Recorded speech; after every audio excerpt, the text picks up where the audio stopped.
Que o trânsito é uma vida humana ser perdida, né, gente? Muito triste mesmo. Por falar em vidas humanas perdidas, né? A gente acompanhou no final do ano passado aquela tragédia do grave acidente de Teófilo Otoni. Mas, se há algum consolo, é que a Polícia Civil concluiu o processo de identificação das vítimas, né? Das 39 vítimas fatais. Por que isso é o consolo? Porque é dignidade para as famílias das vítimas, né? Acidente terrível que aconteceu na BR-116, em Teófilo Otoni, no Vale do Mucuri, e uma das maiores tragédias dos últimos tempos nas estradas federais que cortam o Brasil. Vamos conferir. As vítimas identificadas pelo Instituto Médico Legal têm entre 1 e 64 anos de idade. A maioria vivia nos estados da Bahia, São Paulo e Paraíba.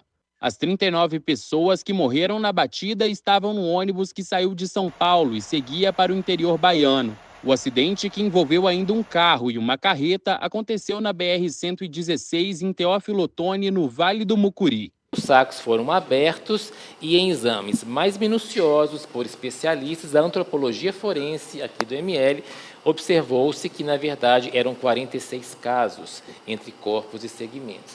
A gente quer trazer, dar o nome a essas famílias, devolver as suas histórias, devolver os corpos às vítimas o mais rápido possível. Então, para isso, a gente usa primeiro a papiloscopia, a odontologia legal e, por fim, o DNA. Os profissionais do IML afirmaram que não conseguiram colher o material da arcada dentária e da digital da maioria das vítimas. Ainda de acordo com esses profissionais, 22 corpos foram totalmente carbonizados e precisaram passar por exames de DNA para serem identificados. O motorista da carreta, que se apresentou 2 dias depois do acidente, foi ouvido e liberado. Ele voluntariamente também cedeu material biológico para exame. Esses exames já foram concluídos e remetidos à autoridade policial, mas que no momento nós não podemos detalhar sobre esses resultados, sobre prejuízo, sob pena de prejuízo da investigação. A dinâmica do acidente ainda está sendo investigada pela Polícia Civil. Várias peças foram recolhidas e estão agora numa fase de exame microscópico dessas peças, para identificar melhor o que levou ao acidente. Além disso, a Polícia Civil utilizou um equipamento muito moderno, um scanner 3D.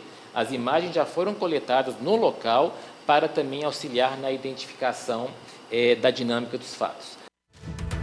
Olha, doutor Thales Bittencourt, superintendente de Polícia Técnica e Científica da Polícia Civil do Estado de Minas Gerais, né? Muito experiente, atuou no caso Baker, na tragédia de Brumadinho, de Mariana. Então, a Polícia Civil tem essa expertise de tragédias, né? Infelizmente, mas, por outro lado, é o que ele falou, é uma dignidade, né? Porque, pensa bem, o estado em que ficaram os corpos, né? Nessa tragédia terrível. A princípio, havia suspeita de 41 vítimas fatais, porque o estrago foi tanto que houve 41 sacos, né? Com restos, enfim, com pedaços. Ó, pra você ver como é que é a magnitude do acidente, né?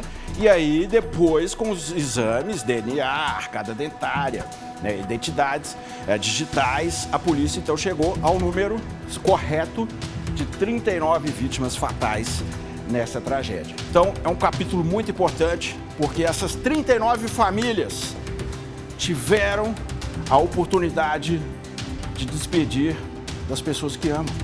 Isso é muito importante, isso não tem preço.